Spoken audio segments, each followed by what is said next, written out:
Hello everyone and welcome to the Rainbow Six Siege ESL Premiership recap of week number 5. In our first match, we expected M&M Gaming to take the win quite comfortably.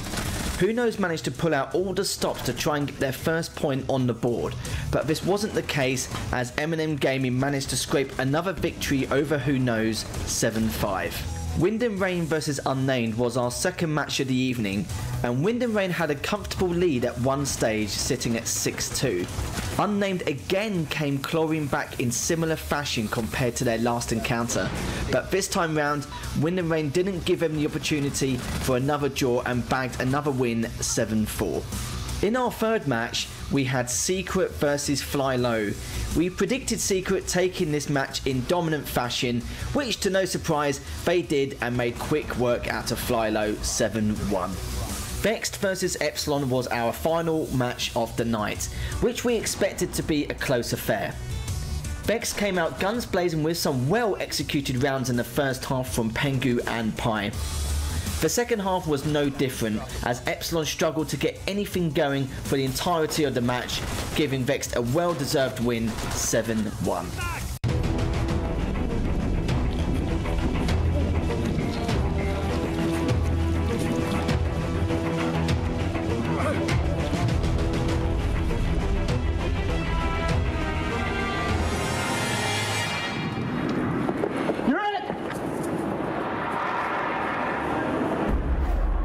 Start your esports career now at play.eslgaming.com.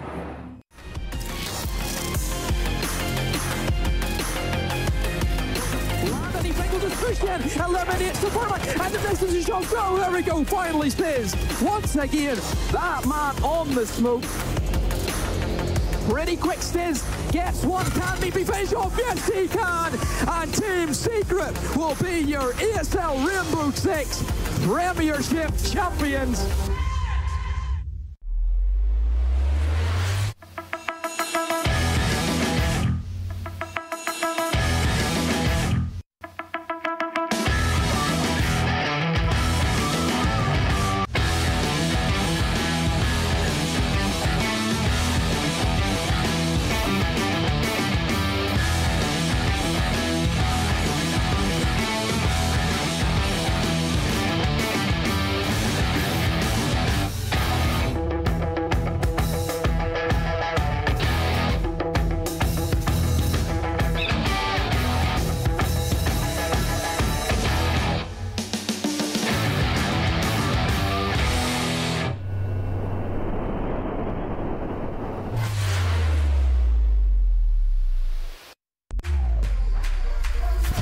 Think she can't get a last-second clutch? Watch this. Think he can't carry his team while streaming in high resolution? All the while recording a once-in-a-lifetime win? Watch this. Think leveling up only happens in-game?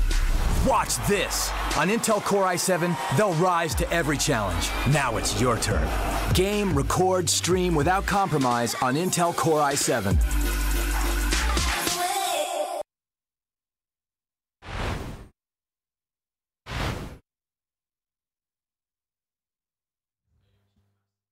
Good evening and welcome to the ESL Premiership for Rainbow Six Siege, powered by Intel.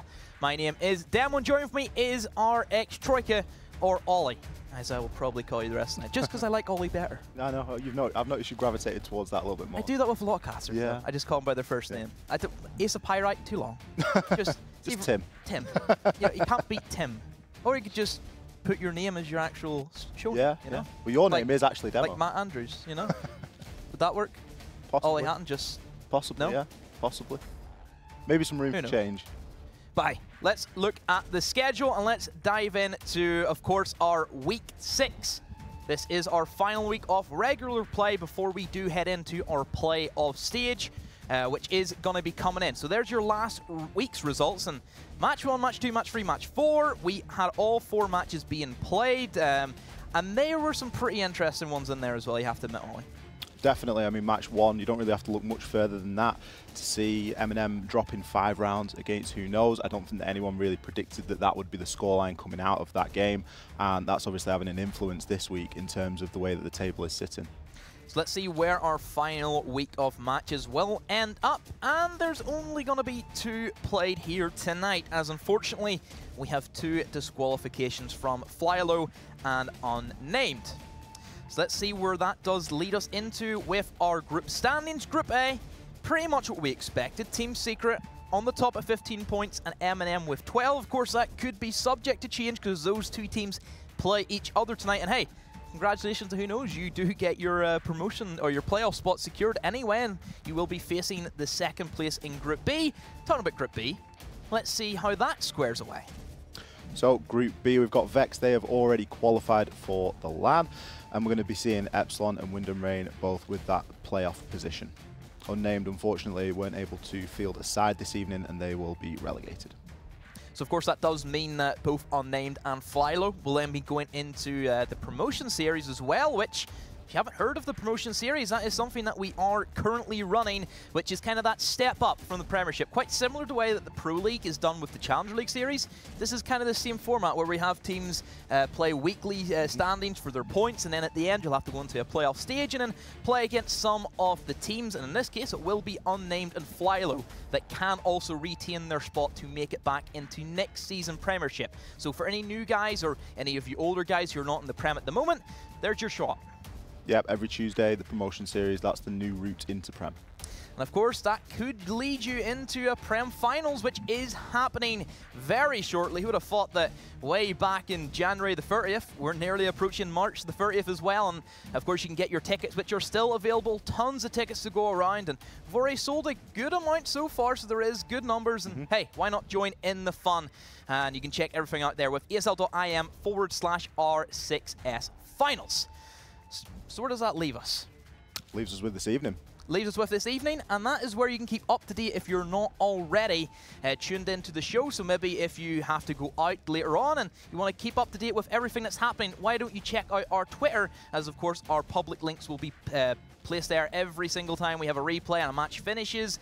They will keep you up to date as much as they can, and also Facebook and YouTube is some other social medias that you can also check out with all of the ESL UK action.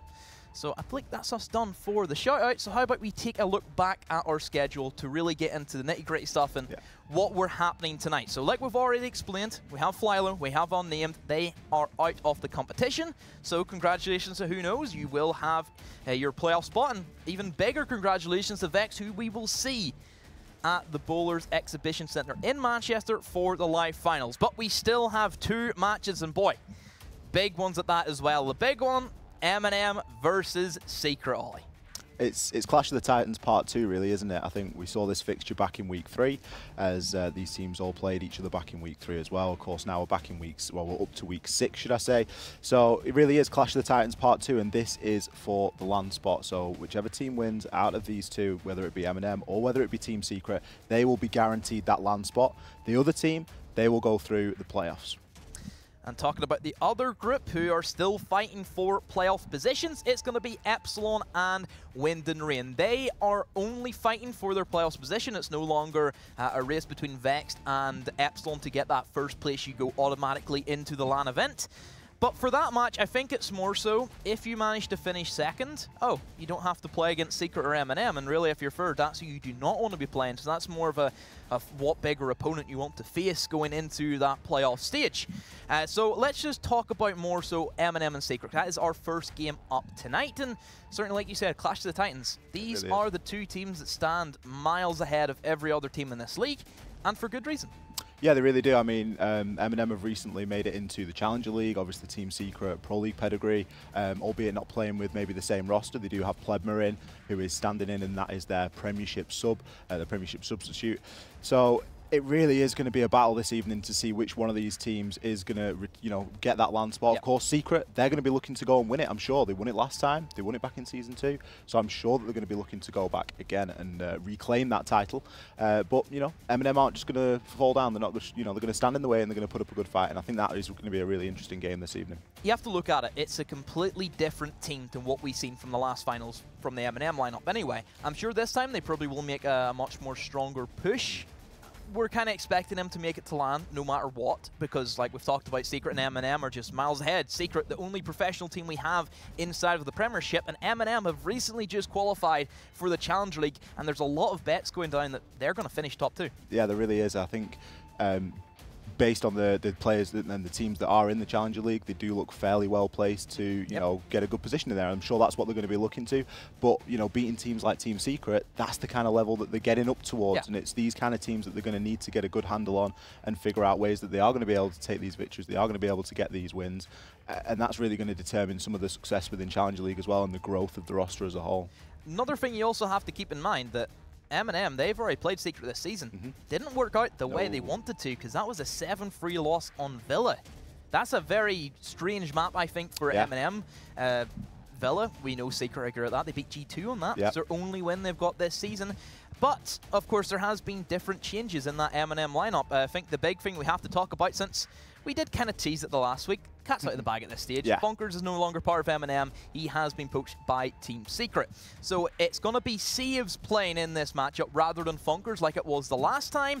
We'll have to see if Saves can put the impact, because he's the only person there who has who's the different person on the roster compared to the last time they played Secret. Doki, Nello, Kendra, and Citizen still there, but there's a lot of pressure on the Polishman tonight.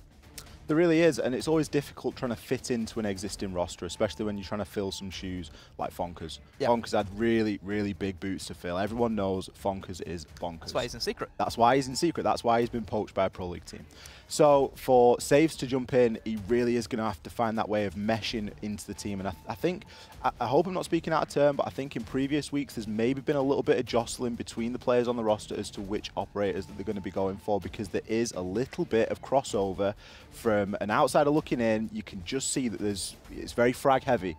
And I think there's a couple of people that are maybe jostling for the operators that you would look toward in that scenario as that role.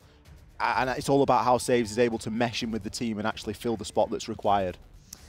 So let's have a look at the Team Secret roster, and there's going to be no change because Funkers, unfortunately, sure, he has played in the Premiership, but because Secret do not have then inside their Pro League team a 3 out of 5 English rule, they have to play with Plebma, because unfortunately for Funkers, he's Finnish, so he cannot play because you still need to keep that 3 out of 5 as per the rules. But sure, a lot of pressure on Plebma. I think that's as well to say. The new guy, the young rookie, he played during the last match, that week 3. Did kind of get torn apart by M&M. You have to consider he was the lowest fragger. But that circumstance, I'm not saying it's a bad thing.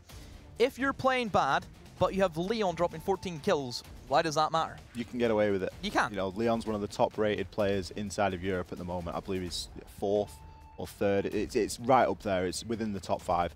And you can kind of deal with a little bit of that sort of maybe slack that Plebma perhaps leaves. And it's always going to be difficult for Plebma stepping into a team that is established. They are going to be looking to play with Fonkers. They are going to be looking to build that synergy as their Pro League team. But then Premiership's also on the table, and they need to be able to, you know, perform in that and win in that. So Plebma's got a really, really difficult role as someone that's just filling in for the Premiership and not actually in the Pro League team, if you will. It does make things very different. It's like they're playing with 2 different teams. But at the same time, just talking to Meatby, and I believe it was in his interview, might have been last week or week before with Lethal, he was saying that, yeah, we just stick Plebma on very basic rules. You stick on Maestro. Okay, Plebma, you place a Maestro cam here, and you push whenever we tell you to push.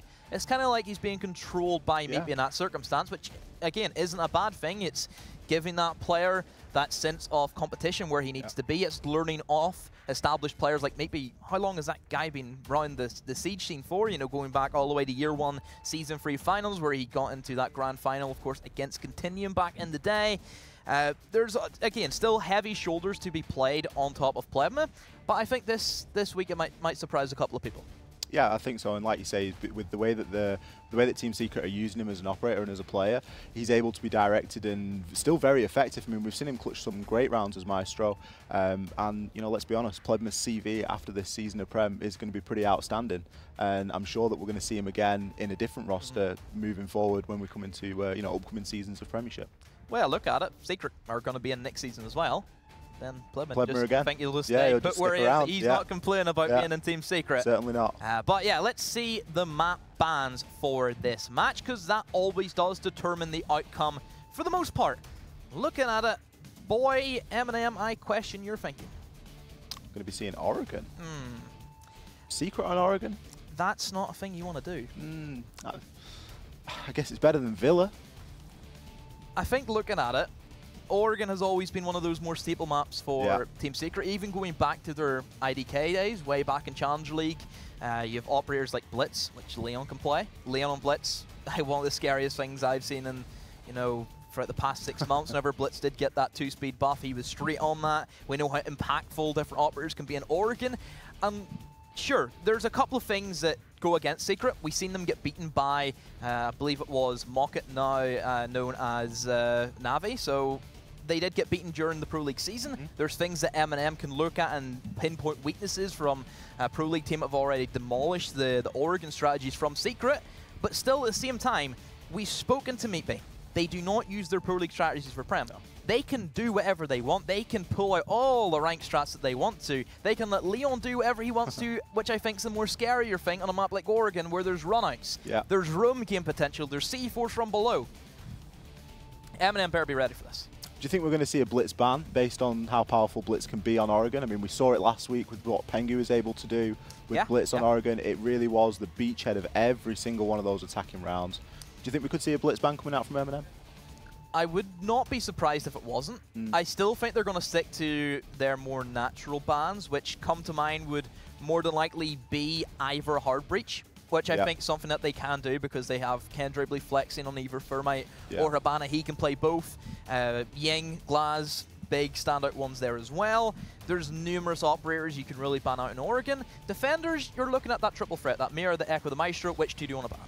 Are we going to see Kai banned? He's not even in the Prem, bro. It's permaban. Are we still permabanned on Cade? Yeah, he's still permaban. Oh, okay. No Kaid or Nomad. I thought they was released. No, my mistake. Can't do it. It's because whenever we start out the season, okay. Sorry, I thought they were introducing the mid. But yeah, they're permabanned anyway, so that's something you don't have to worry about. Well, that's something that you don't have to worry about because the way that Oregon is going to start playing out with those new operators could be a little bit different. But you think I wouldn't have said Nomad? Well, I don't know. I don't know. I've seen Oregon. I don't know. Nomad in Oregon. Kids Windows. Kids Windows, runouts. Yeah, place right in the middle. That's pretty good.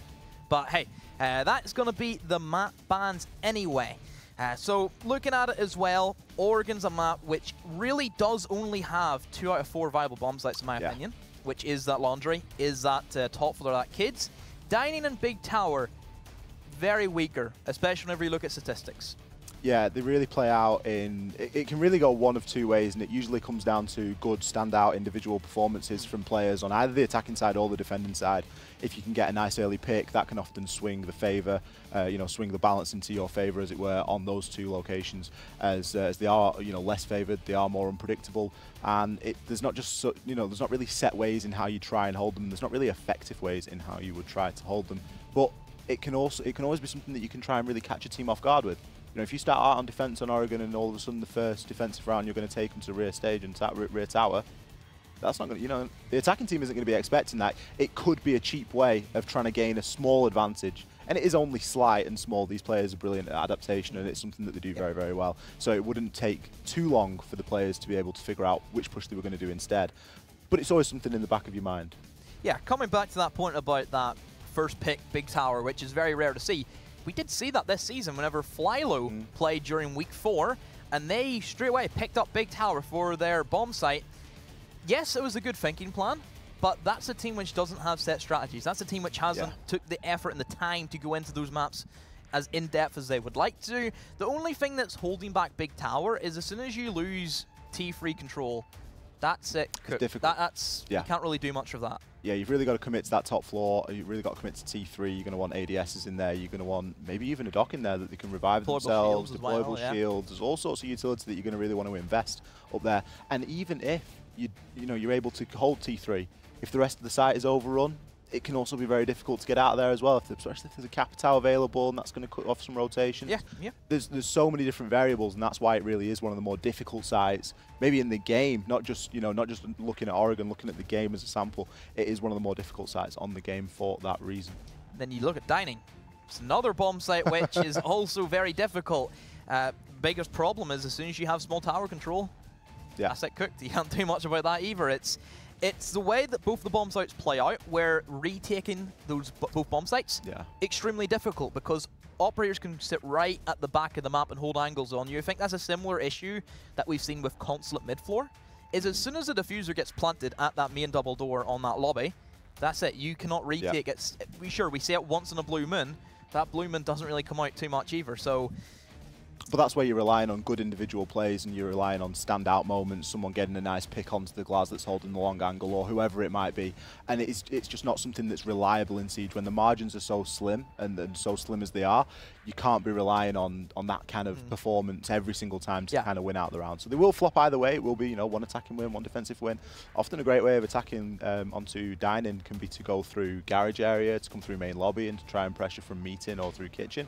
That can be somewhere that the defenders don't often think of, and especially with a bit of a double push as well. Showers control is very important. Obviously castling up the door, as soon as that's gone, you're going to lose a lot of ability to be able to bandit trick. So there's just so many different factors that really play out to make it very, very difficult. But we are going to be jumping into the game right now, and we will be seeing our first operator banned out. Wow, blue team, orange team, love to see it. This is going to be a good night if the observers already pulling some hijinks on us. Is this just a troll, Alex, or is this... Yeah, is this a troll? Don't worry, guys. He just wants to play with us tonight. That's it. But anyway, there you go. That's his Twitter. Just let everybody know. That's Alex's Twitter. You may not know who he is. Go and find him. Go find him. Drop him a follow. He might not follow you back, but drop him a follow anyway.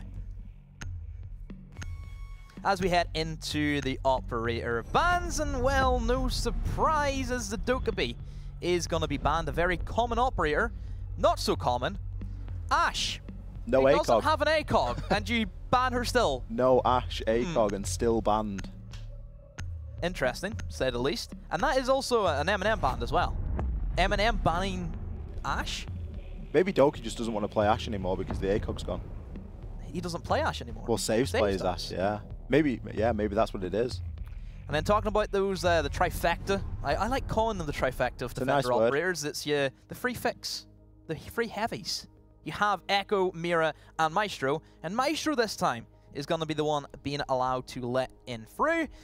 And that does leave it so you have those bulletproof cameras, which can be pretty pesky for the most part. I think that Maestro, especially on a map like Oregon, where intel's key, whenever there's operators like IQ running about, whenever you have cameras that she cannot destroy, it does lead you in a very safe position to try and peek around with that LMG and the ACOG that can put down so many rounds into so many choke points. There's a lot of choke points in Oregon as well. You think of how many times it comes down to the sheer time limit that you have on a basement.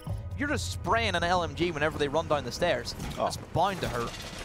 Yeah, and you've got so many rounds in the order, you're just able to almost tap fire an angle for, you know, you could even do it for 30 seconds at a time, just a bullet every couple of seconds, and just try and really hold down that angle and just let people know that it isn't going to be safe to push on through. And especially with Glaz being let through. You know, Glaz has seen some recent change. The thermal scope isn't exactly working as it previously did. Is that a next season change? I think that's the next season change, along with the Lion change as well. That is not implemented this patch. See, I've not played this patch that much yet because it's a big download. Yeah, I think that the whole thing about that invitational panel where we've seen glimpses of that Glaz and that Lion change, I think that's just them showing us what they're working on, which will be ready for next season. That's just kind of a rough idea. But even then, for Glaz to still be in this evening and for the Evil Eyes to be there, it gives that kind of balancing factor, doesn't it? You've still got the ability to be able to look through that smoke, and you've still got the ability to be able to deny that plant if it does come through.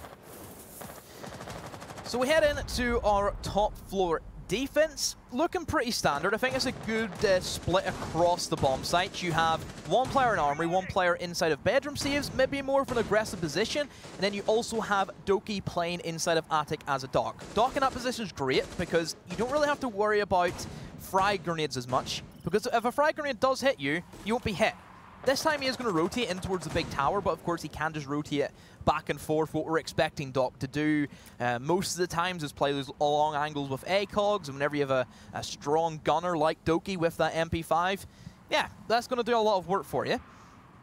Looking at Citizen, I'm curious to see if he has the FO12 or the Scorpion, because we've seen the FO12 being played in this position before. Think back to Fnatic versus EG at the Rio Finals. We've seen a shotgun inside of armor. You can play up close and aggressive, but Citizen has always favored the Scorpion over the shotgun.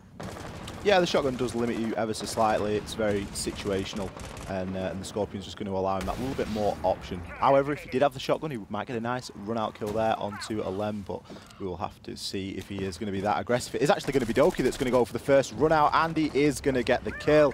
Quick trade comes through, though, from Stiz, taking out Save, so Jaeger no longer on the board. That was a nice kill there from the Hibana, just inside of Master Bedroom, peeking over onto the corner of Armory, it looks like. Citizen, however, still playing inside the Armory. Wasn't really in a position to refrag that kill, and that could maybe be a little bit of an oversight there, as it was perhaps a kill that should have been refragged. Citizen will come in an engagement against Stiz and will win that gunfight against Hibana, but Leon is there with the refrag. Sister versus sister, and the older one comes out on top. So Leon still has 2 of his utility still on the lifeline. He still has the concussion, doesn't have any of the explosives, so any soft walls will, well, be left soft in this scenario. But there's still things to work with. But at the same time, M&M, they still have Nello on the smoke. They still have Kendrew on the Maestro. A lot of utility still being saved by the defenders. Team Secret will have to try and power on through as we head into the next 30 seconds. Yeah, and especially losing the Capital like that. Capital is going to be an operator that you look to be able to make that entry and to be able to root those defenders out of those hidey holes that they could be playing in some tight angles. Pressure now going to come through to double window, as Leon is going to get killed there by Nello playing inside of Kids Dorms. A double push comes through at the window, but it is going to be a quick 2K, 1 for Kendrew and 1 for Doki. Convincing first round there for M&M. Yeah, looking at it, that final execution, they still had a little bit of time. They had around about 30 seconds. Do they really need both players to jump in that scenario? Sure, maybe they want to try and flood the site, but you should still know that, yeah, you haven't eliminated the Maestro or the smoke yet. You've seen them both being picked up in that defending prep phase, that reveal phase. Surely you should know that you have to try and bait that out as much as you can, because that Toxic Babe really did affect Secret going in through that double window. All it takes is 1, and then like we talked about during that pre-match, that LMG from the Maestro just raining havoc on that choke point. So yeah, there's things that Secret I think are rushing. They need to take it a little bit slower. Sure, it's a map like Oregon where, yes, there's a lot of things to do, room presence and all that. But there's things to work on for Secret. M&M, on the other hand, they didn't really seem phased. Sure, they lost their 2 roamers early on. Doki and Citizen both fell, but they did the damage. They got their refrags. They got their trade-outs. That's all you're asking from a roamer, is a kill and a little bit of time wastage, and maybe some utility if you can. Yeah, if you're able to burn some utility, even better. And if the kill's able to be refragged, well, you know, even better again. Citizen did, in fact, refrag the kill onto Stiz. It was a little bit late, but it was a refrag nonetheless. So trading those kills like that, you really can't argue with it. And it's going to, you know, you're going to fall with the man count being in your favor in that scenario. And it really helps them in that final hold. So a great start, really, from M&M. And they really need to continue this ball rolling and to really keep picking up these rounds, because this map could come down to a round difference if it is an M&M victory. So we move in, and we're going to see once again that laundry. So this is going to be their second bomb site being picked. Yes, we're kind of expecting that Kids and that laundry to be the 2 that are always going to be the first up to be played by defenders. And the attackers, they're going to opt for a big tower take. So for this particular bomb site, you have 2 options. You can either push in towards the lobby and clear from west side and kind of stop as soon as you get to meeting doorway and just push down the stairs like a normal laundry plant would. Or you can try much more of a riskier option, and that is go for a big tower and construction tech. This one does put more challenges because you don't have that same the angle advantage that you would so if you were attacking from that main lobby, where all you have to do is watch 2 angles on that main double door. For this, there's multiple ways you can get flanked, and plus, you have to go through roamers in this scenario. You have Citizen playing upstairs in Attic, has a Nitro cell, which you have to keep in mind could come in pretty big, and they have even more roamers located in towards that west side as well.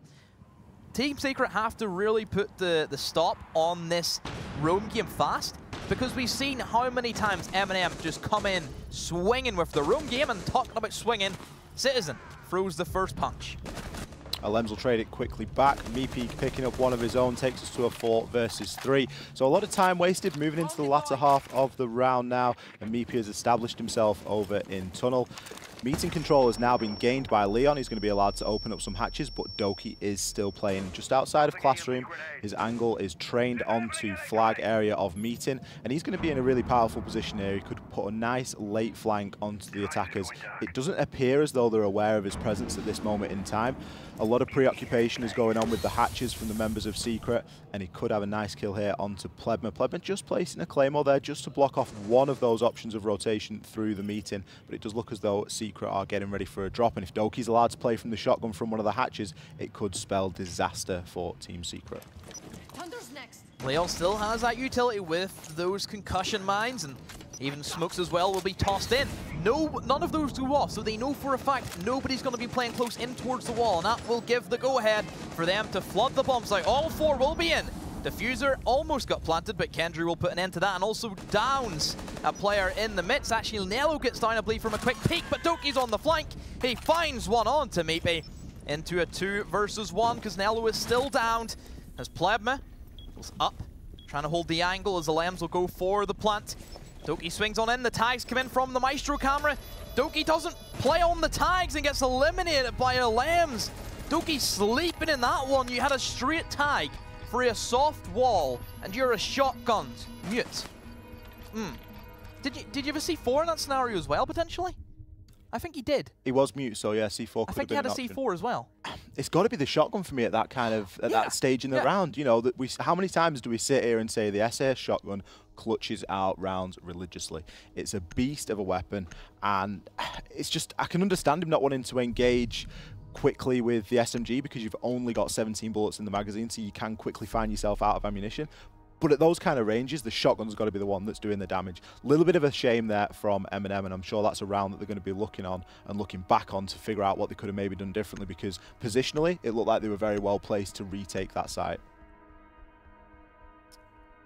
So we move into, yet again, another laundry defense. What will they change up this time? Looks to be the exact same 5 operators that they brought to the table last time. Secret, I don't think changing anything up either, if I'm not mistaken. So we'll have to see what differences they have going into this setup. They're still going to be playing in towards the west side. That's a very smart decision, because it makes Secret waste utility, which seems to be a big thing that Secret rely on. You know, you still had Lambs with the 2 smoke canisters. You still had Leon with the 2 concussion mines. Seems to be that Secret want to keep as much of that as they can for that final execution. They flood the bomb site. Their main cause is plant the diffuser, because they know on a map like Oregon, where if you plant the diffuser, there's only certain ways you can come from. You know, you can essentially hold one angle and it covers 2 doorways sometimes as well. So that's something you have to keep in mind whenever you are playing on a map like Oregon. I just think it was a thrown round from M&M. In that scenario, if Doki stopped the plant, Plebma was only on a sliver of HP anyway. I doubt he would have done much. There's just different decisions that players from M&M could have made. It is a shame. It's easy to sit here with hindsight when you're in the game and there is this much pressure on this match. It can be difficult for you know, to make those clear-cut decisions, as they do seem very clear-cut when we're sat casting. But yeah, it did seem like a little bit of a missed opportunity, as C4 toss is going to come out straight away. Doesn't manage to get the kill, but does put a good chunk of damage there onto Stiz. So Doki there using the C4 this time, getting a little bit aggressive with it. A much more aggressive hold is coming out this time from M&M. They have chosen to go back down to the same bomb site, which does make a lot of sense. They weren't a million miles away from clutching out that round previously, but it is all going to be about how they're able to control Meeting now, because as soon as this Meeting control is lost, with both hatches being open, it really does give Team Secret a bit of a free ride in terms of how they're going to be able to execute on and what the angles that they're going to be able to find from Meeting, deploying the utility through it and pushing on through. A Lems is going to grab that kill onto Doki as the Jackal sits and going to trade one out onto Stiz, however, with Leon with another. So flurry of kills. It's going to leave us in a 4 versus 3 in favour of Team Secret. So they've done a very good job of taking over Meeting control. They've done it fairly efficiently. They have only lost the Sledge in that process. Sledge, I don't believe, had any frag grenades left at that moment in time either. So Sledge has done a good job of using his utility before he has been taken out. Citizen on a full flash, going to get challenged inside the attic. Meepy going to come out on top in that engagement, 4-2. Meepy paid his price though. He did lose quite a few hit points, and it will only take a few ticks from Toxic Bay until he is down.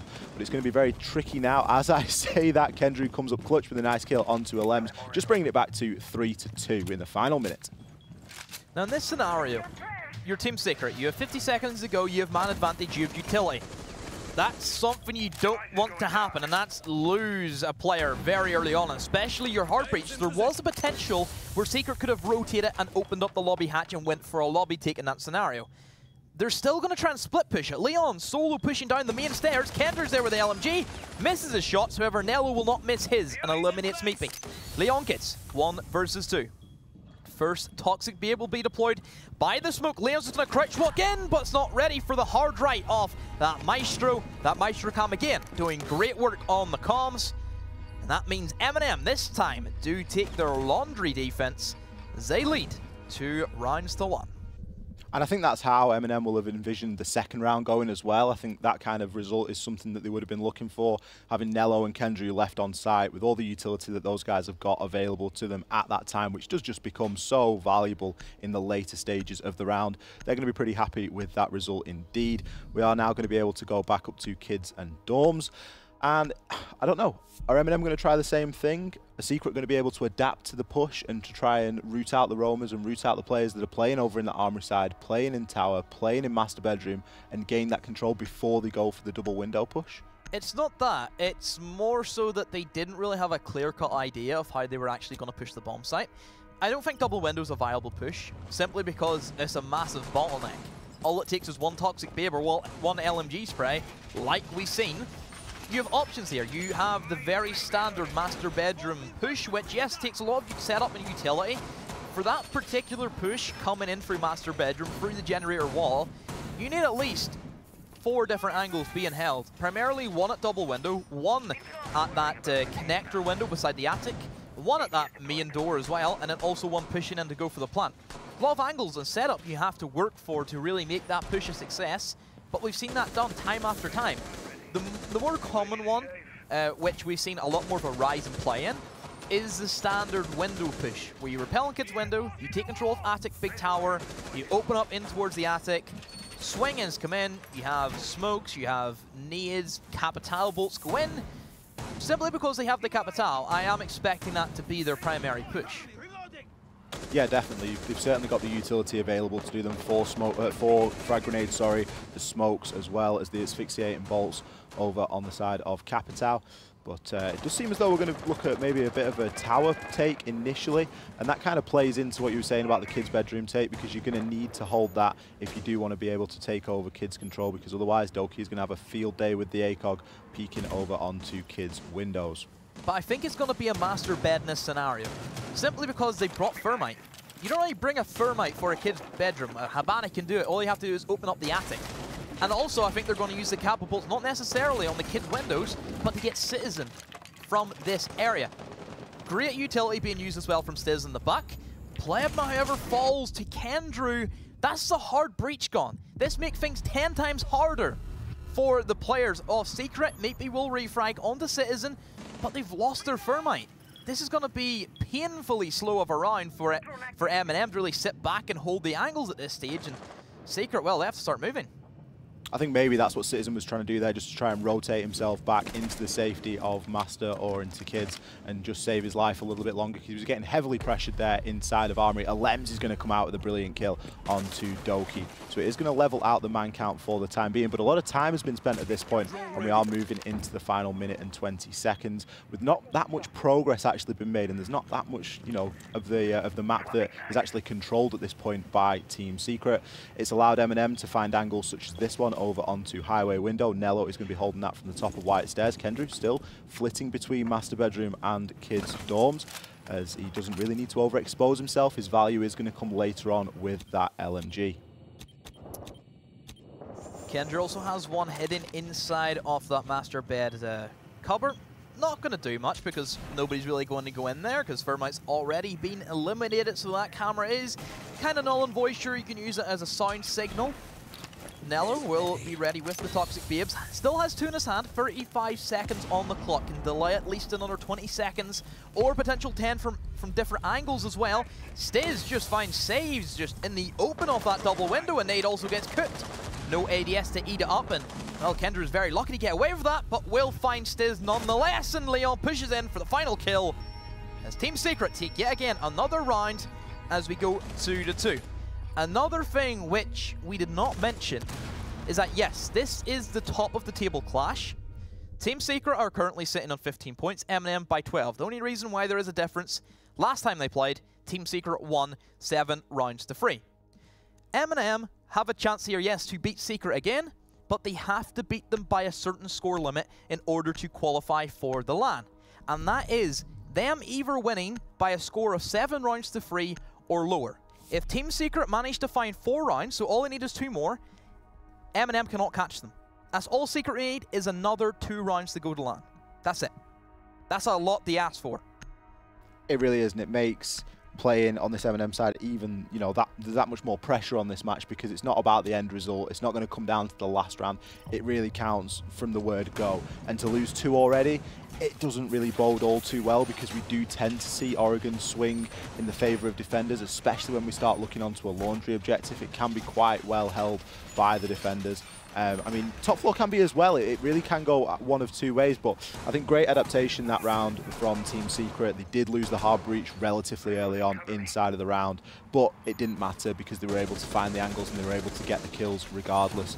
This time, Doki is actually going to be sealing up Attic, so not opting for that more extended roam, not opting to play over inside of Big Tower. Instead, that's going to be shut off, and it is going to force Team Secret to actually open that if they do want to push through the Big Tower way and through Attic. But like you say, I think we've got to see the master bedroom push now. We've seen a couple of different variations so far, but get Plebmer in the master bedroom closet, get the wall open. There's no C4 below being played by M&M, there's no Valkyrie, there's no Pulse, there's not a lot of risk in terms of losing your life early on. But we're going to see a lot of players from M&M playing offsite downstairs in the opening stages of this round, just establishing where the push is coming from. I think they've identified that Stiz is wreaking havoc over in Garage pretty much every round, opening up the floor of Armory with a Lems repelled onto the window, and it's eating up just that little bit of time. Stiz is expecting somebody to be there, he's droning it out now. We've already wasted 30 seconds as M&M to find out that there's nobody in there. It kind of gives it them for free because it looks as though Stiz is just going to go ahead and repel on in now, but you know, it wastes that time. M&M players still alive. They are able to rotate back up, but you don't really want to leave your rotation too late onto kids because there are only 2 ways up and they are bottlenecks. M&M have started to play a lot more played back, a lot safer in how they're positioning their roamers. Citizen was playing so aggressive by himself in Armory. We don't really see that too often. Typically there is someone supporting him inside of Armory corridor for a refrag and to cover the run back. But M&M have realized that, yeah, we cannot afford rounds. We have to win by 7-3 or lower. That's a fact. If I'm M&M, you want to be walking away from your defending split 4 rounds to 2 on a map like Oregon because the attacks will be harder. Because in Secret with their defense, where they have Leon then on Jaegers and the roam games, you have to go against Stiz on a smoke. So many things play against you whenever you are a defender going into... or as an attacker going in as an M&M team. Citizen will start spraying in towards Leon, and beside him Kendra has been down, but Leon will find just somebody else as he latches onto Jaeger, pushes in, gets shut down by Citizen. Good work from the Scorpion Evo, and Kendry will be brought back only to 20 HP because the new patch does mean that you only get reset down to that much. But hey, Doki's putting in some work with those stim pistols. Yeah, Doc becoming a little bit more powerful now as well with his ability to stim up defenders. Just thought we maybe see Doki go for a bit of an aggressive run out onto kids. Citizen is challenging over onto the windows from below. Kendrew is allowed to rotate back up White Stairs, doesn't manage to get the kill onto Smoke. Doki will get one first, but then 2 fly in for Secret, leaving Citizen in a 1 versus 3. He's got a lot to do here, and this is a round that M&M desperately need, but no, the angle held from above by Meepy will shut Citizen down at the bottom of White Stairs, and that will be another round going over to Team Secret, taking them up to 3, so they're almost at that magic number that they need. Well, this just looks very bleak for M&M. They really need someone to stand out of that darkness and shine a light saying, no, we will not be put down like this, or we're not going to take another loss to Team Secret. Again, this is more pride for M&M. They've always been known as the 2nd best team in the UK. This is their time to finally say, no, we're the best. We're better than Secret. In this matchup, in this particular map, I don't think that's going to be the case. Maybe at LAN, if M&M do qualify for LAN, which I think we're expecting anyway. We could be looking at an M&M Team Secret Grand Final. That could be potential as well. Then that is where certainly M&M need to put their footprint down inside of this league. At the moment, I don't see them doing that. I think Secret have all the morale, they have all the confidence behind them. At this stage, M&M should just be looking at potentially getting a draw, potentially snagging a win. Maybe it might be 7-5 for all we know. But at this stage, M&M really have to pull out the big guns. They need to win 5 rounds on the trot, and 4 of those being on attack as well.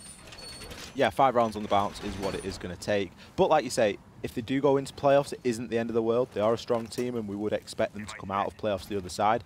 But if they're going to go to that effort and they're going to get themselves to LAN, they're likely going to come up against Secret again.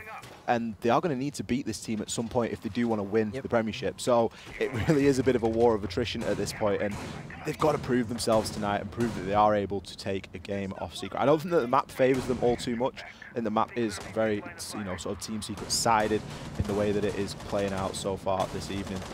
Saves as well, struggling on 0 kills. We always say that kills don't tell a full story, but maybe as your Jaeger, you're going to want to be looking for a couple more frags coming out of that operator. Especially whenever this is the guy that's came in to replace the Team Secret 5th. Like you said earlier, big shoes to fill. We've seen how good Funkers was. He was very proficient in operators. He played his roam game, and his synergy with Doki, with Citizen, was second to none. They really did cause havoc onto anybody who wanted to attack this map for a fact as well. You know, they're very proficient at Oregon in their roam game. I was really expecting a 4-2 split coming out off the defense side for M&M, and then maybe on their attacks, I would expect them to struggle. But it doesn't seem to be going that way, and, well, Citizen catch that one and just eats a nade, and that does leave M&M in a very awkward position, even more so as Saves adds yet another death to his tally. I believe 0 and 6 at this stage. From your main roamer, your Jaeger player, 0 and 6. It's tough, and it's a pity as well, because Citizen got a great opening kill onto Plebma. Plebma being the hard breacher for Secret. It's a big kill to take in that circumstance. It could have been even bigger if M&M were playing with the meeting hatches reinforced, but they're playing kind of aggressively in meeting, and they want that quick rotation out. So they are playing with meeting hatches open, so it did mean a slight bit less. It could have meant a heck of a lot more. It still means that nothing hard is going to be getting open. No reinforced walls will be getting opened at all. And now M&M are biding their time. They're holding angles, and they're not giving Team Secret an inch at this moment in time. They've not really got any need to. Secret are going to be establishing for themselves. They're going to be setting up for an execute. It looks as though we're going to see that rear stage push coming through again, as we do already have Sledge over in the tunnel, just making an angle through the soft wall. That's going to be held by Kendrew. Kendrew in a great position to clutch a couple of kills up for his team here. He has got the older. He has got over 70 bullets still in the magazine, and the Evil Eyes are going to come out now as he's able to figure out where this plant is going to be going down through the smoke. I'm not sure if he can get the angle onto it. Nello misses first shot and his second, and allow Leon to get the kill. Doki will trade it out straight away, and Kendrew will follow with one of his own, but stays with the shotgun at close range. That skeleton key cutting Kendrew in half. All now down to Doki again in a 1 versus 2 on Laundry. Is he going to fare any better this time? He does pick up the first kill onto Alems. 1 versus 1. Diffuser now on the floor. Is he aware that somebody's in the corridor? There's an Evil Eye calling it out. Switches over to the shotgun, but no! Stiz is going to grab that kill for Team Secret. Well, that does it. That does secure Team Secret's position at the live finals happening in 2 weeks' time. Yeah, that's going to be a stinger for M&M, but still, the match is not over. You may have lost the battle, but you may yet win the war. As we do switch over to our halftime switch, where we will have Team Secret on the defense, and then we will have the players of M&M on the attack. Seen a little glimpse of a motorbiker, I think. Are we allowed to use? I don't think we're allowed to use those yet. Not just yet. We're not even allowed to use the last season. We're not allowed to use those yet. Why would we start playing around with hackers? You know, because he's a hacker on a drone. You know? He is a hacker. Mozzie is a hacker on a drone. It's a great fun operator though. I like him. I thought you said you didn't play the patch. I've played it a bit. Played it a bit. I've played it a bit. Whoa. Didn't know about the glass change. I've played it a little bit. A little bit. I've played the new ops, obviously.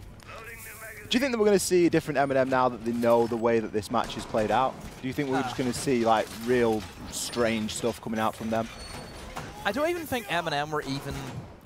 Would you say M&M would be strategizing against Team Secret for this? Because let's not forget as well, what do they have to play on Monday? They have to play the Challenge League, first week of Challenge League as well. This is another thing, that this is a team who are also now in their own league to also have their strats against, and even at that, their own strats used against them by other big teams like Team Vitality, like Supremacy, like Trust Gaming. You have teams there that are also going to be looking at this match and looking at M&M, the way their core is played and what operators are chosen, what positions potentially we see them rotate back to quite regularly. That's something as well M&M have to consider, and just like Team Secret have been doing not just this season but last season as well. Are you saying that M&M are saving strats? Yes, that's exactly what I'm saying, put it bluntly. We'll have to see. We'll have to see what goes on in Challenger League. They're prepping for Invitational 2020. Why not? Save the strats. Kendry going to be droning in through Attic. Early kill going to come out there. It's going to be Citizen that falls, not refragged out either. Doki just a little bit late on those shots. A quick kill will come in as well from Leon. So 2 quick kills coming off Team Secret. No longer Thatcher or Zafir available for the side of M&M. Meepy's going to overheal himself ever so slightly. That can only mean one thing. He's going to be getting aggressive in some way. Just does think twice about it. Does decide instead to maybe juice Plebmer up, but no, thinks better of it. He's obviously confident in his ability and he knows what he wants to do. Plebmer will get cut down at the top of White Stairs from an angle held by Doki all the way from the attic. So maybe a little bit of a waste there of the stim pistol in that scenario from Meepy. If he had have stimmed up Plebmer, would Plebmer have been still in the fight? We would have to see. Doki comes out with a great refrag there. In fact, no, it was Kendry. Did look as though Doku did actually get that kill, but Kendry stole it off him at the last second. 3-2 now in this round number 7. This stage, you would expect Secret to hold the round out. They still have Stiz on the smoke, and Doki looking for a nade onto the top of White Stairs. No, nobody's there, and will attempt to try and push on up it. That camera will start tagging him, so they know that one is going to be over towards that dining room corridor side. Still have Kendry, not doing much. He is holding an angle, waiting for somebody to bite. At this stage, I don't expect anybody from Secret to tag the bait, but they're just going to hold their angle as much as they can. Kendry does spot a Lambs inside of Armory and will rotate. Will he go to Doki or try and challenge the gunfight himself? He was kind of bottling it there, but does decide to go for that White Stairs. Actually switches back to the Armory as he sees Doki gets gunned down by Stiz. Kendry does find 1 kill for his troubles, but really an impactless kill at this stage. There's not a lot he can do at 1 HP nonetheless, and hey, maybe swings on round, and if that didn't get him, well, certainly the shotgun primed and ready from Stiz would have. Team Secret not just looking to go to land, but also looking to take a win, another win off M&M. Yeah, they're really here to play tonight. We're seeing a good Team Secret coming out this evening. And it's great to see, you know, a team that can play with that level of synergy, that level of teamwork. They're always backing each other up. They've got a very good idea of where this M&M push is coming from every single time.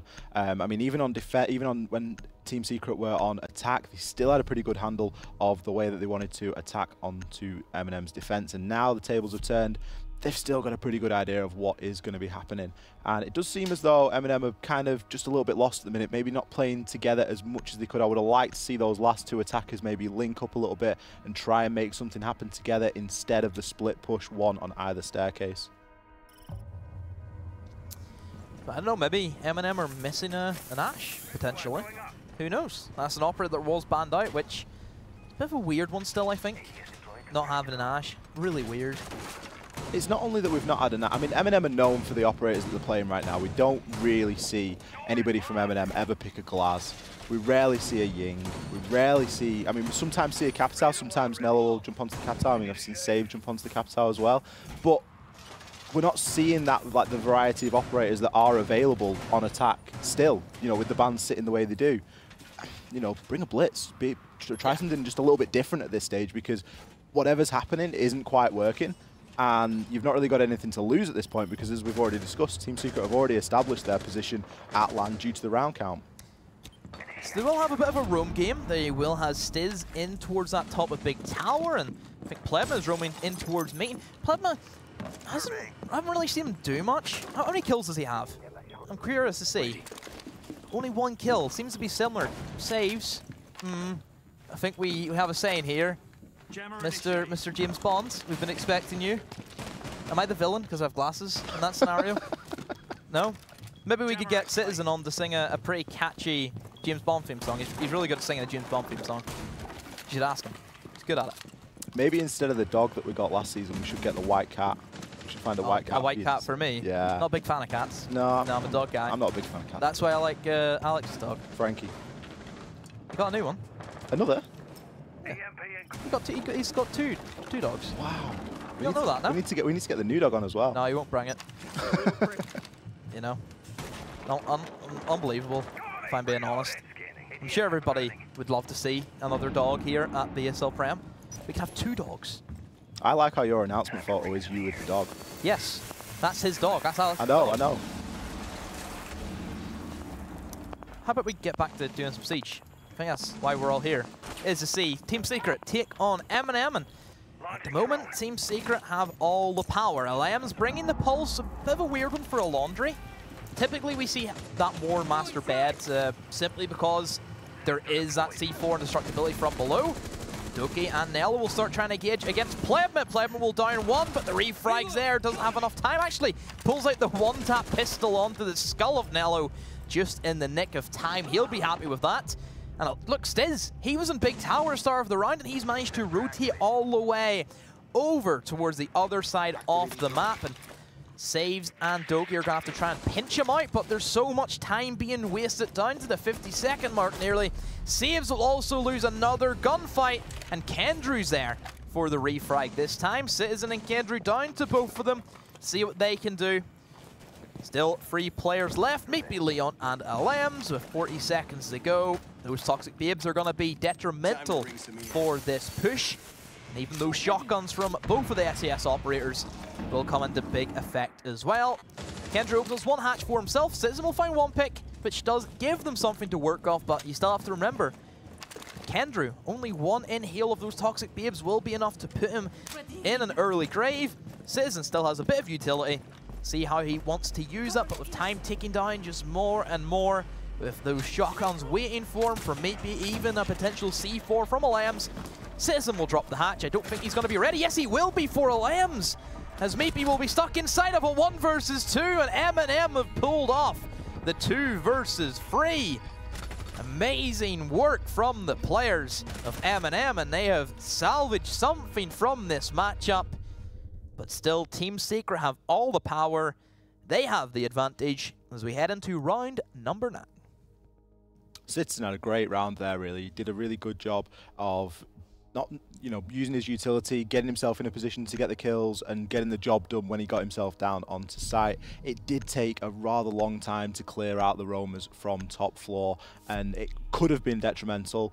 As it stands, it came down to a final 2nd kill, which isn't something that you can rely on. It's something that you're definitely going to take, and you're going to, it's a round on the board. It doesn't really matter how it got there, but it's not something that is all that reliable. I think the roam clear game just needs to come out a little bit quicker from M&M to give themselves a bit more time coming into the execute phase, as that quite easily could have gone toward Team Secret. But nonetheless, it will be a round on the table for M&M, and that does sit us at 5-3. So this game is still theirs to win if they wish. All they have to do is pick up another 2 rounds, bring it back to 5-5, and then get themselves up to 7. But as we've already discussed, with the round count standing the way that it does, Team Secret have already secured their spot at LAN. Never think of that, just the way you kind of paraphrase that little sentence about, sure, they've done all this work, but does it really matter? Not really. You know, it's kind of, I think it's a very bitter taste you have to think about is, yeah, we're playing a match which doesn't matter. I think, yeah, that kind of does get to your mentality a little bit. The morale starts to go down. You know that there's no way of winning. It's kind of like in regular sports. Whenever you're playing a team which has already won the league, what's the point? Well, at this point, you've got to play it for the sake of being a good sport. You know, sportsmanship's very important, and to play the game. No 5v5 knife rounds, though. No, I wouldn't complain about that. You know, it would be great to see it. It'd be fun. But I think you've got to be a good sport, and you've got to, perform the job. You'd expect the other team to play even if you were already winning as well. So that's important. You've also got to treat it as a bit of a scrim, a bit of practice. There's going to be some good information to be gained off the back of this. You can still try out things. I know you're going into Challenger League, so you're not going to want to reveal all that much. Oh, a late Jackal scan there is just going to save Citizen from over-peeking that corner. It is actually going to allow Ella to rotate back upstairs. Nearly a walking around the corner to death from Citizen there, but he is in fact going to push up white stairs as the shots are going to rain through from the ceiling. So Citizen got a pretty good idea now of where Ella is going to be playing. It will actually be Doki that cleans up that kill. So a little bit better this time from M&M. They're clearing out the roamers a lot quicker. Oh, Stiz! Great kill in an unpredictable position there. You don't often see somebody playing at the top of laundry stairs like that, and Saves will be caught heavily off guard. I don't know what's happened to Saves today. Has he just been very unlucky? Everyone has a bad day, you know. He has got an assist though, something, but for the most part, not a lot in the long run. So it does mean that once again, the remaining 4 will have to play off each other and try and win this round. It is still equal terms, a 4 versus 4. They've lost Saves, but Secret have lost Leon. Still a couple of roamers being played, but hey, Kendry will outsmart Plem. A great kill from the Fragmite. Lems, however, will find Citizen with his C4. As we head into a minute to go, there is still a smoke left on the board as well. You have Toxic Babes that you have to start working against. The time is forever against you. And the Lambs, I'm sure there's probably a black eye or 2 located inside off the laundry. Does find 1 upstairs, Nello with the Thatcher. Could use an EMP grenade, but instead just does it the easy way. But Alam's still alive. Doesn't have that C4, which again is another big thing that they have to worry about. Well, that shark camo. How good's that? And he's going up against the shark, which is Nello. I love the shark camo. I think it's irony. Great. Nello now got a big job to do in pushing down laundry stairs and trying to establish himself. He is going to get caught in a Grismot mine, and Toxic Bays will be tossed out. He's going to lose a bit of health for his trouble. Meepy going to clean up Doki with the shotgun. It's now all going to be down to Nello. He does have the diffuser in hand, but he's got a long way to go if he is going to look to get these kills, as we are dealing with 3 members of the Team Secret left on the site. Pre-fire shots are coming out. Nello's location is known, and Stiz will find that final one with the SMG-11. So the roam game seems to be the big issue at the moment for M&M. Yes, they have managed to secure the kills onto those roamers. You know, Plebman and Leon were both eliminated. But it's the sheer utility and also the time that they've wasted. And also, I think the refrags coming in from it were very well played by Secret. You know, a very stray C4 being tossed up straight as the hatch is opened. We don't really see those too much, because typically teams like to back away and let, if there's a C4 being cooked, let that toss out. Doesn't put you any harm's way. I think somebody from M&M did get caught out in that scenario. I believe it was Citizen. So there is mistakes that M&M are making, which really are mistakes which can be easily rectified. We hope that, you know, heading into Challenger League, a lot of these mistakes will be rectified, because you're going up against stronger teams compared to what you're probably used to. You have the French teams, which we know are always going to be strong in every single league they play in. You have numerous teams that really make that Challenger League season probably the stacked one we've had. It's been incredible, the level of play that's really increased last season. It really is, and you know, don't forget, it's the road to the Pro League. Yeah, that's the way to get into the Pro League, and that's, you know, this is all these players round, are going to be looking. Who are they playing against? Playing against a Pro League team, albeit a Pro League team that has struggled in the first half of this season, but it's a Pro League team nonetheless, and they're only going to be going up against better if they do find themselves in the Pro League. They're going to be going up against almost equally as good within the Challenger League as well, because a couple of those teams are going to end up in the Pro League. Pros are in that, you know, exactly. Pros so, Challenger League. You know, you've really got to be able to pick up your rounds and pick up your wins. I'm not sure if we're just seeing a slightly different M&M this evening because they knew what was at stake, and after it flicked over to 4 rounds for Secret, they kind of just said, you know what, let's just have some fun with it. Let's not get frustrated. Let's chill out. These guys want to keep themselves in a good headspace for Monday, because that's something that they're going to be looking toward. They're probably looking at this thinking that they're going to be able to get themselves through playoffs and still get themselves to LAN. But it's kind of not a chance you want to take. You know, you really want to try and confirm your position as soon as you can. Especially whenever that means that you will have to play another match to show to your Challenger League opposition, and in a best of 3 nonetheless as well. They're getting potentially free maps to look at your strategies. M&M, they really don't want to play another week in the position they are in, and they've already lost another attacker. They have lost Nello to Leon on that Ella. He has just been doing what Leon does best, and that is cause disruption everywhere he can in the map. And already we've seen him that Leon was creeping around in towards that basement, just waiting for somebody to take the bait, but instead just holds himself. Doki using the LMG on the Capitale with that new ACOG sight. Looks good. I like it. It's a very clean site. There's a lot of screen real estate that it frees up from, you know, over traditional ACOGs, if you will. Nice clean reticle as well, so it can make hitting your shots that little bit easier, but he's going to have to get himself in a position to be able to hit those shots, because we've got Saves looking to challenge maybe onto Kids' windows, aware that he could be expecting a run out maybe, as Team Secret do seem to be prepping for it, but Alems is going to grab death there as he does run out of dining room, and Saves is going to pick up his first kill. It is match point, so you may be looking for a kill from him a little bit sooner than that, but Kendrew going to follow it up with one of his own onto Plebma. So that is going to swing the man count into the favour of M&M, sorry, at 4-3. Moving into this final minute, looks like they're fairly well placed here for an execute as well. We've still got Doki playing inside of the attic. Saves narrowly missing out on a headshot of his own teammate there, but Leon going to find one of his own onto that Doki that was waiting over in attic. So that little crossfire that was established is no longer, and we're going to see a heavy white stairs push along with some pressure from big window. Citizen, however, is going to be doing bits for his team and grabs two as Leon gets a bit over aggressive there and rotates onto white stairs. However, Stiz will find the down, not able to finish it off with the shotgun. Zafir could revive herself in that moment, but Save's going to pick up his second kill of the game and the round as he finds that last one onto Stiz over inside of Kids' window. That was winnable, I think, in that position for Leon. He didn't need to go for the vault. Sure, it's the 2 versus 3, but you still have Stiz inside of Kids, which creates that other crossfire that means Citizen cannot push you from white stairs. In that scenario, I would have had Stiz playing behind the bomb inside of Kids. That gives great intel, and it allows Leon to have that more of a comfort zone. He knows if Citizen's going to push him, whenever the call gets made, either Stiz kills him outright, or else Leon will be there with an easy pre-fire shot. From that position of 2 versus 2, I have no doubt in my mind that Leon could do wonders with that Scorpion. A bit of a wasted round for me. Just a bit of over-aggression. He did so well, you know, for the Rome game, he did so good. Just a little bit too much over-aggression, I think, in those dying few seconds. And, you know, that's something that you can let slide when the game sits in the state that it does right now. But that's not something that you can get into the habit of, you know, recreating.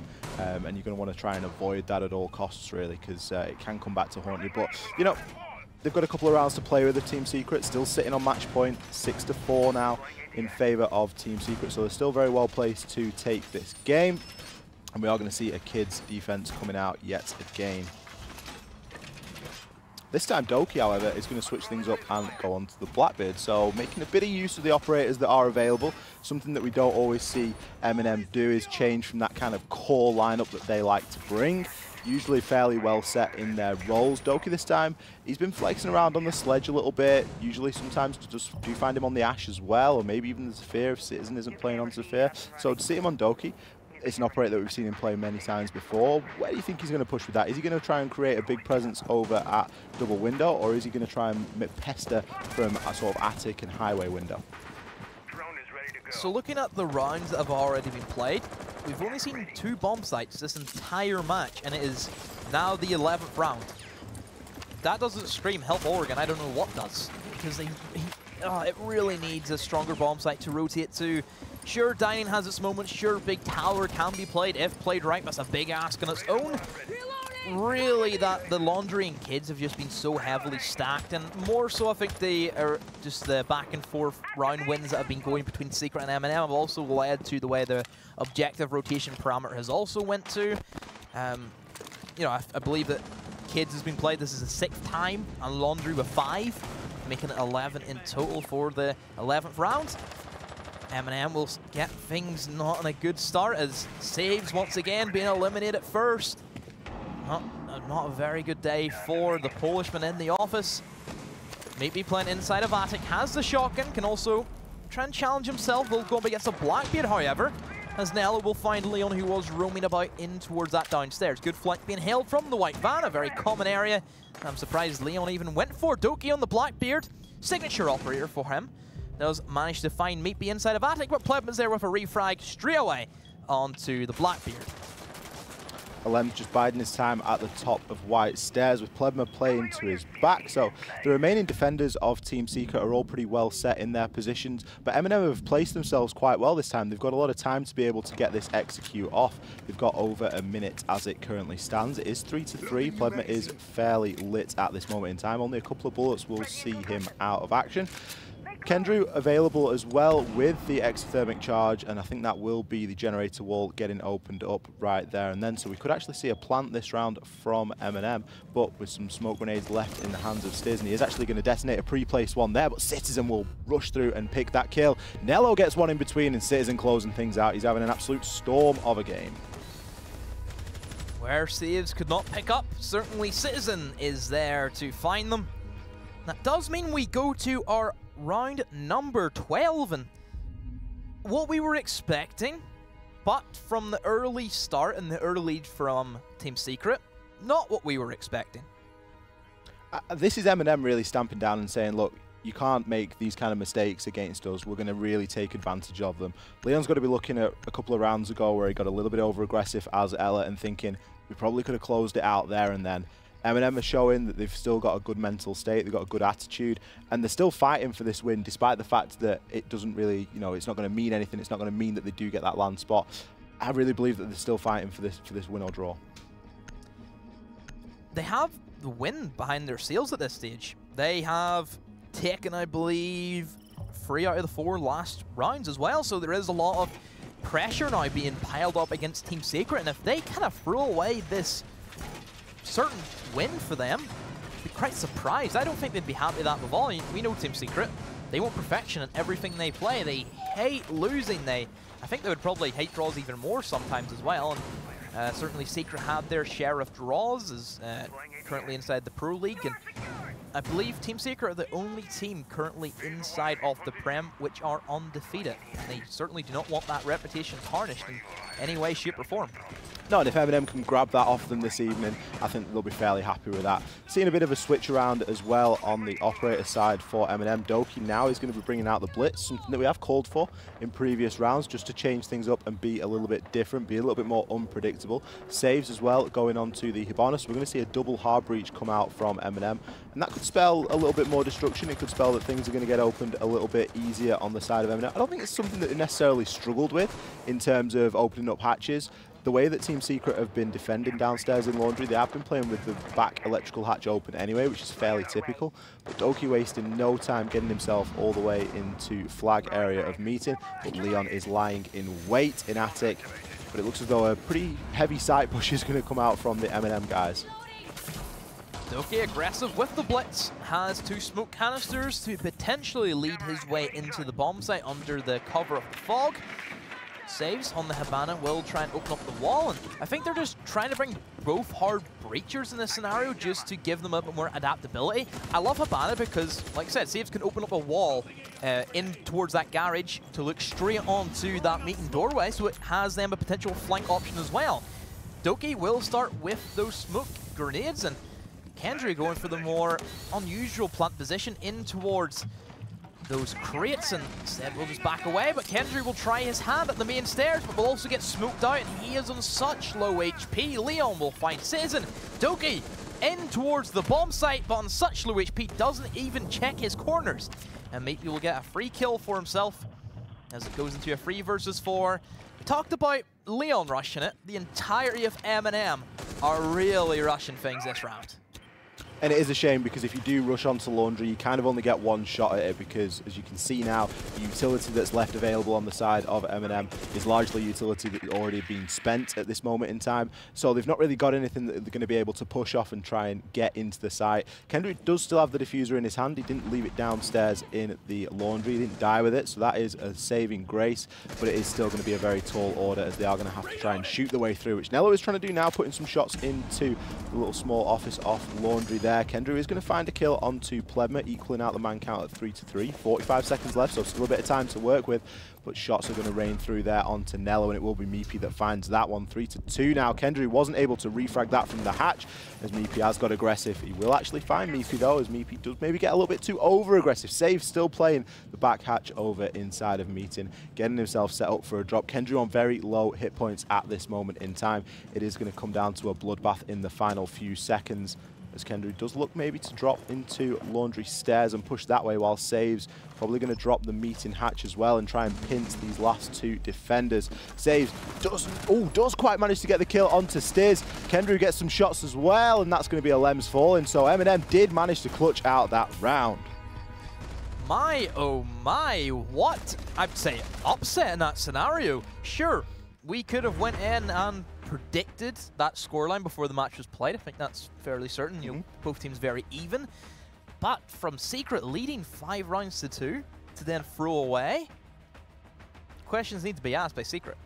Definitely, and it was, you know, without really pointing too many fingers, there were a couple of missed opportunities, a couple of stages of over-aggression, and a couple of things that I think, given hindsight and given a chance again, that the players will maybe do differently and try and close that out for a win. It is going to tarnish the record. They were unbeaten up until this evening. Still are unbeaten, but it's not a straight It's not flawless. It's not flawless. Yes, there's the word. So it is going to tarnish the record. It is going to stick a draw on that. So it's not straight wins. It is going to include a draw. So, you know, they're not going to be happy with that, but it might give them a bit of fire in the belly for moving into LAN. But that does mean that they have secured their spot for LAN. Nonetheless, all they needed was 4 rounds from tonight. But still, a draw's a draw. M&M, they took what they can. You have to commend their things to take away from that great comeback. They were really down in the gutter. Personal performances, I thought Kendrew really stuck out, especially from someone who was a very heavy support player. Yeah, definitely. Bets with a 5.56. He really was. I mean, someone that stuck out for me time again was Citizen, especially when he moved on to attacking and moved on to Zafir. Did some really, really good work with the Zafir there, and you know, clutched out a couple of rounds for his team. And this is nice from Kendrew getting a couple of older kills there to close out that round as well. So some really good standout performances from both sides. On Team Secret, I would have to say it's pretty obvious. Leon Gids doing what he always does on that roam game. I think his mid game was very strong. I think the latter half, where whenever he was going for those more aggressive roams, I think M&M caught on to his plays. It's something that I think we've mentioned time and time again. You shut down Leon on the flank. It really does open up Team Secret to a lot more different pushes, because they rely heavily on Leon assuring everybody on the bombs that, yes, I have this flank. They cannot come down this area. I'm here, I'm here. Oh, I've died. Up to you guys. That's what happens. And whenever you manage to eliminate such a deadly poison, it does hinder Secret whenever it comes down to those final couple of seconds in terms of frags. It really does, and we saw a number of these rounds coming down to the final couple of seconds. I think that was a classic one there. It was right down to the wire. I'm not sure if the diffuser was going down or not, but it really did come down to those final few moments. A lot of SMG played this time as well, which is fairly to be expected off a map like Oregon. Mute and Smoke are proving, you know, very favourable picks on this map as a whole. For the past 3 months, Mute has been such a surprising operator for Oregon. Yes, he got buffed. He got that SMG 11. And it's amazing to see just how much a gun change can really impact an operator like Mute, who, yes, did have his fair share of play on this map, but he had to run the MP5. He could not run the shotgun because you don't have that pistol in. Can't run a pistol, You need to have some kind of long-range gun, and having that primary shotgun and the secondary pocket sniper, you know, there's options there that really does excel Mute onto the same lines of an anchor, like Maestro and like Mirror, like Echo, like Smoke. Without a doubt. You know, there's a lot of options there. But yes, it may have been a draw, but technically we kind of had a victor. As Team Secret, they did win Group A entirely, and we do have an interview with Leon Gids. Hello, Leon. We meet again. Demo. How are you? I'm good, how are you? I'm not doing too bad, and well, that was, I think, a bit of an upset for you guys. Well, after we won the 4th round when it was 4-2, we knew we had LAN, so we kind of just took it back a bit, just chilled, as it doesn't really matter anymore because we got the LAN spot. And luckily we threw some rounds, but we won at the end. Yeah, it was a bit of, I think, morale. Yes, you knew. Doesn't really matter at that stage. You can just do what you want because, well, typically you always do that anyway. But, you know, looking at it, I think that the format you guys were playing with that very aggressive roam game, there was a stage where I think during the later rounds, M&M really caught on to your roam potential, and they did shut it down pretty well. Yeah, they got me pretty early on most rounds, which probably cost us a few rounds as well, but they also clutched a lot of rounds as well from us just peeking too much. And then also looking at your preparation now, you guys go into Pro League starting this week. Has the off season of the Pro League, has Prem been something that's kind of helped you guys? Yeah, it always helps to do play against higher tier teams instead of lower tier teams in scrims. Just see what we can do instead. And obviously with Prem, we can't be quite the same, but we just adapt to it, let him play how he wants to play, and then just go with that. And final question: how forward are you guys looking forward to going to the live finals and having your chance at retaining that title once again? Should be great fun. Can't wait. Well, thank you very much, Leon, for your time. You guys don't have to play next week, but certainly maybe we might see a glimpse of you next week. Who knows? But thank you, Leon. Good night. Have a good night. Wise words from our mighty ranked hero. Wise words As indeed, always. and you know, very well deserved victory tonight. I think that the way that Leon was talking about playing with, you know, and including Pledmer in the side, maybe a little bit different, something that we actually thought was going on, because we kind of thought that Pledmer was maybe getting, you know, directed a little bit like a robot and kind of, you know, go do this, go do that. But actually, it seems as though they're just sort of saying, you know what, if you want to play like that, Pledmer, we'll try and play around it. And it seems like it works quite well, because it takes the pressure off Pledmer in one respect, because he doesn't have to be doing the things that you're telling him to do. He can just kind of do what he thinks is right in that moment, and then the team's good enough and they've got enough synergy between the other 4 guys to just be able to play around that and to be able to bounce, you know, off those ideas. And, you know, they might be learning something. It might be giving them a different perspective on the game. So always great to see. So, you enjoy that match? It was a great match, yeah. Well, really enjoyed that's it. the only match we have tonight. Because unfortunately, we have another DQ, as Epsilon did not turn up to their match in time. So it means that Wind and Rain get an automatic victory. So after 3 DQs and only 1 match being played this week, where does that leave us in terms of group standings? Group A. Let's see where that leaves us. Team Secret, yes, we already knew they qualified simply on round difference. And it will be M&M in second, and who knows gets that 3rd position. So then how does that equal to Group B? Let's find out what the matches will be for next week, which is going to be the playoffs, which will be the 2nd place from Group A, which is M&M, will then face Epsilon, because that DQ, Wind and Rain have took over Epsilon.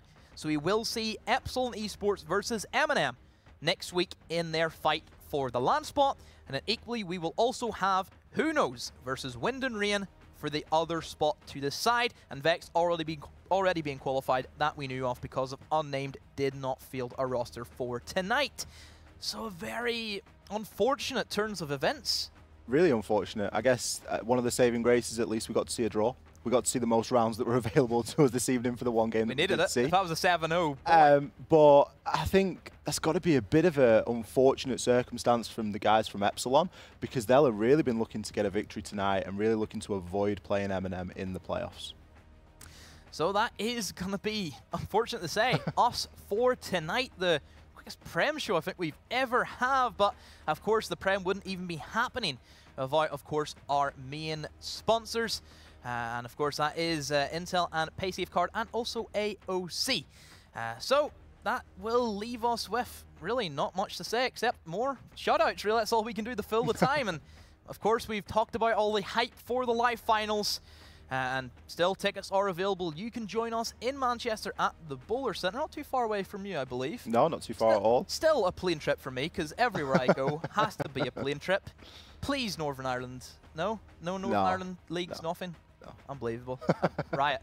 And then, of course, also our promotion series is still taking place every Tuesday, where you can get your own taste of playing some competitive UK action.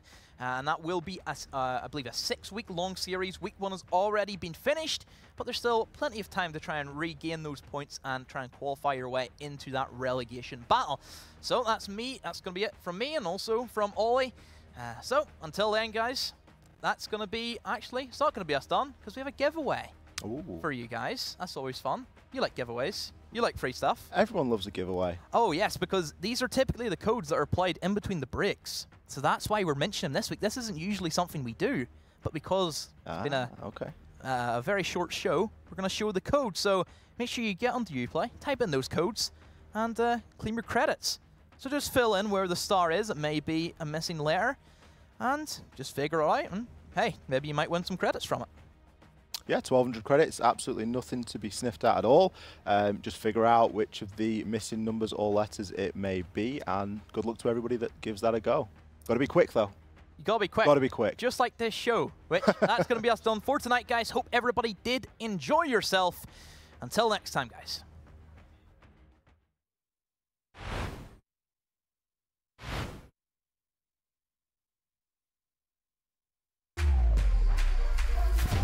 Think she can't get a last-second clutch? Watch this. Think he can't carry his team while streaming in high resolution? All the while recording a once-in-a-lifetime win? Watch this. Think leveling up only happens in-game? Watch this. On Intel Core i7, they'll rise to every challenge. Now it's your turn. Game, record, stream without compromise on Intel Core i7.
Eliminates the forward, and the distance is shot. Oh, there we go. Finally stays. Once again, that man on the smoke.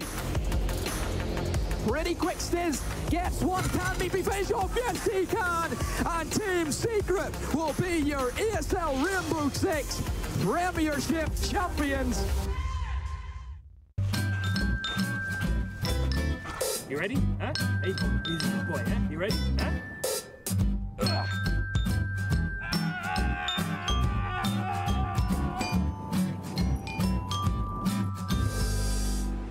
Start your esports career now at play.eslgaming.com.